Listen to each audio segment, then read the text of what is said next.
Leaderonomics Show. I'm here today with Sophie Le Ray. She is CEO of Naseba, also founder of Women in Leadership series. So thank you so much for your time.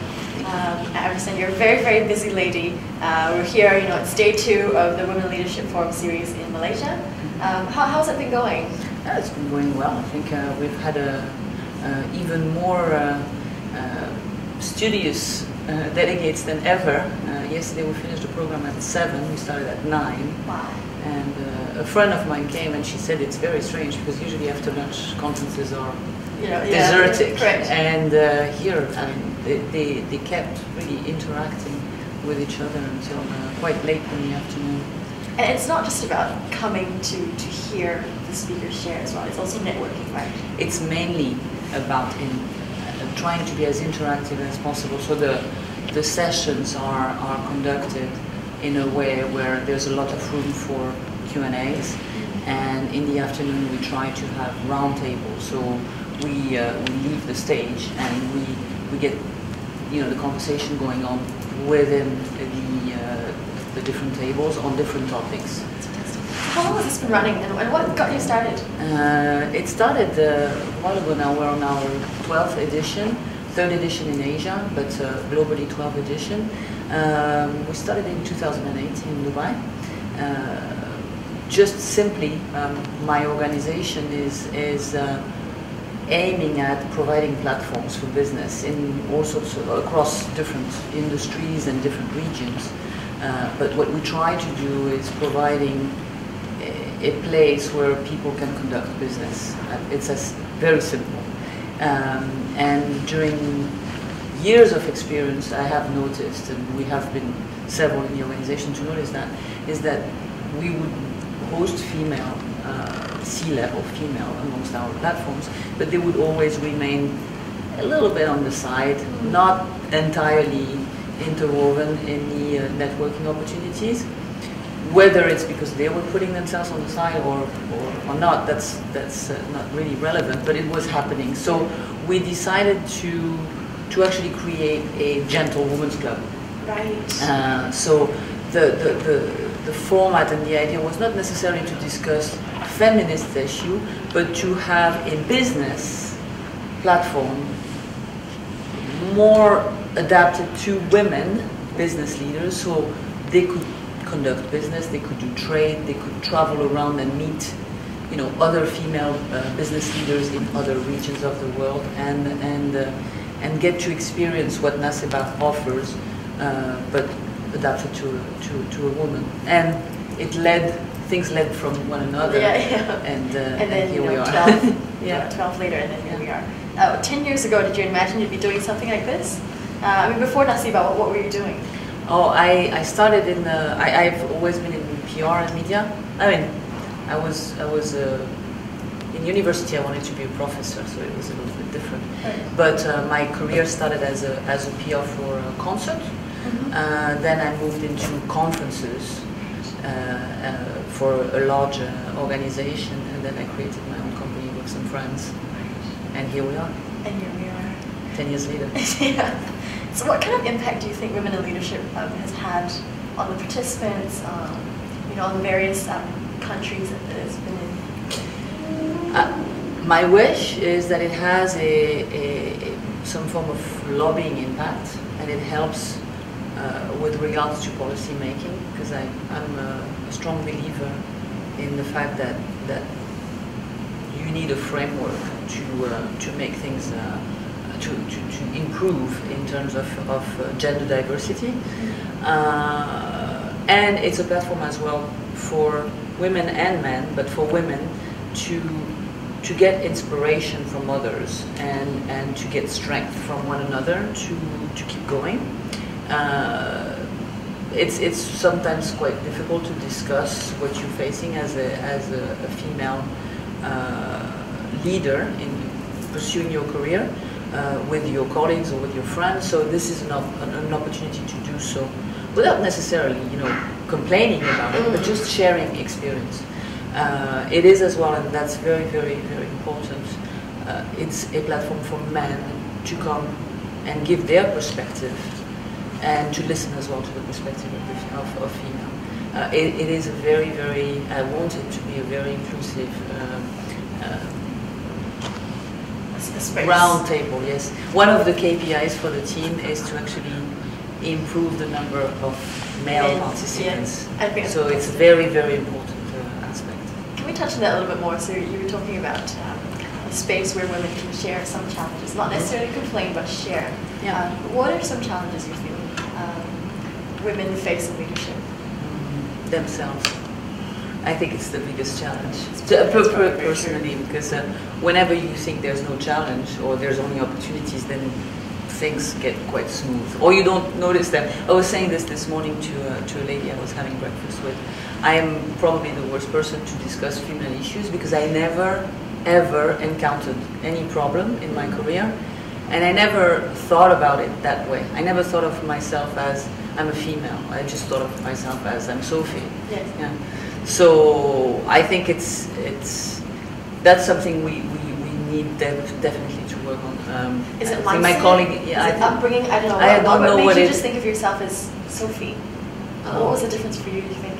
I don't know. I think I had the chance of having a very supportive daddy, and I've noticed that a lot of friends or female that I have encountered in my life that are doing well and not worrying so much about how things roll out, had a very supportive daddy. So I think it probably helps. The role models you have around, that surround you, your parents, then your friends, then your boss, help a lot along the way, for sure. If you have very positive experience along the way, it's much easier, isn't it? And so even in your organization, you're the CEO of naseba, yes. Right? Is there a particular way that you empower women in the organization, or for you it's like what you said, everyone's the same? We try to empower talent.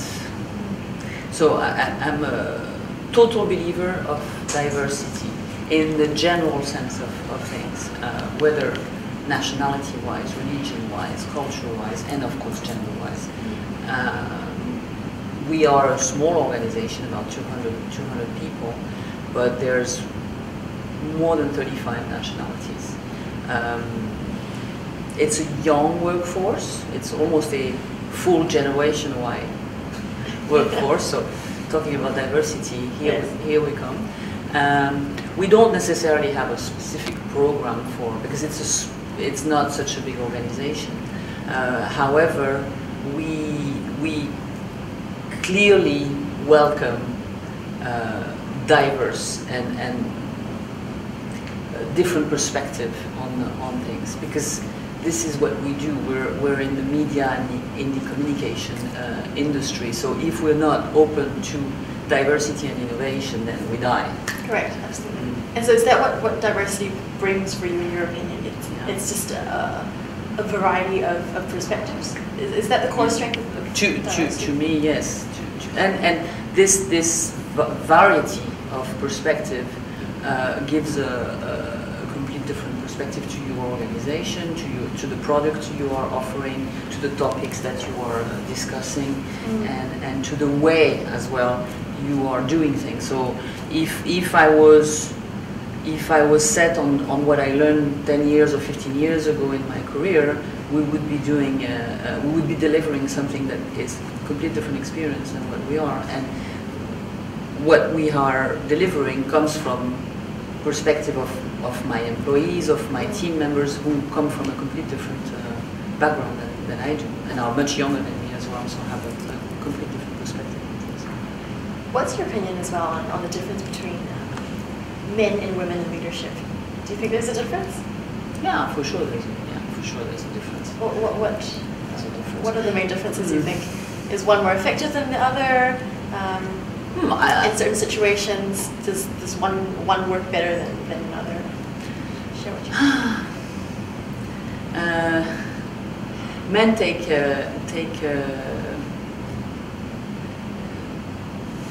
take no differently than us. We have a harder time to take a no, probably because we're not used to it. So I see, for example, we have a large sales force, and now we recruit more and more girls to work on the phone mainly. They are often more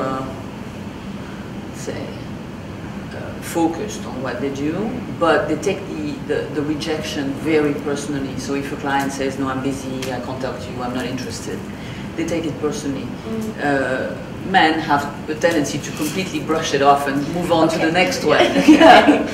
So that's a very, very gender based difference that I can experience on a day-to-day basis. So for the girls that are working on sales, they have to learn how to deal with that rejection. Once they've done that, they are often much better salesperson. And what would your advice be to somebody who... Just not to take it personally. It's not about you. It's not about your... It has nothing to do with you. So once you've detached yourself from that, you can move forward. I was hearing yesterday about the point about loyalty, and yes, I agree that especially with the new generation, who tends to cherry pick, move from one job to another, not being sure, just, the girls are probably more, certainly more loyal. They tend to want to establish a longer and a more sustainable relationship with their enterprise and try to build a career. They don't just jump off as fast. Is that a good thing? I think it is, because it's extremely difficult to build an organization if you don't have a minimum of sustainability, because you keep training people and they move on. So yes. What else? Apart from that, I notice more generation traits than necessarily gender traits. So there are even generation traits, differences between Gen X women and Gen Y women. Yes, there's a Could you pick maybe huge difference. Two big differences. Two big differences. But it sounds really. I feel like I'm an old crony. This generation thing has been going on forever. When I was a teenager or 20 years old, I would hear the same thing. But there's a real sense of I want it all, I want it now, for sure. And the spectrum of patience is decreasing at a pace that I start having a hard time following. So when I was in my 30s, we were already very impatient. I'm 42, and I see that the 30-year-old, they're fast, and the 20 years old can't even wait for 6 months before they get promoted. So it's the need for speed. Yes, I want it all. I want it now. So we have a say in the company. It's actually our motto, and we really believe in it. Is the man at the top of the mountain did not fall there. It did not get helicopter there as well, and it didn't summit overnight. It's just not possible. Correct. To get there, to get to the top of anything, you have to climb up. You have to fall. You have to fail. You have to, take a step back. You have to reflect on it. You sometimes have to go back all the way down to base camp, and you have to climb up again. It's a concept. The Generation Y, if we want to really make it a big generalization, gets it, likes the whole concept, has a hard time really executing it. Yes. So we do actually we don't do diversity program, but we do a lot of activities around that theme.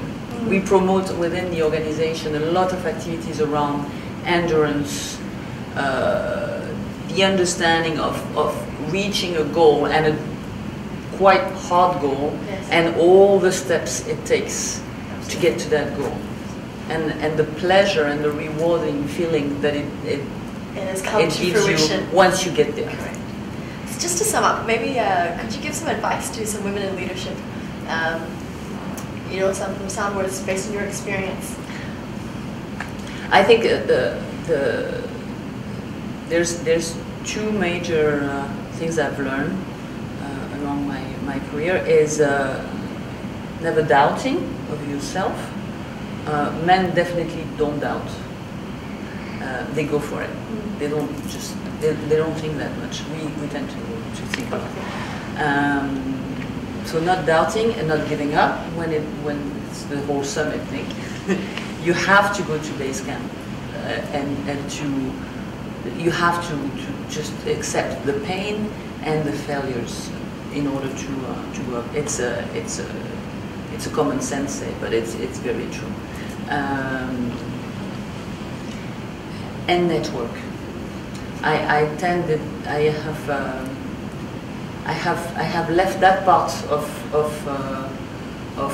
out of my career for a long time. I was not a big networker, although I'm in this business. Probably because I am in this business, I never really believed I needed to network myself to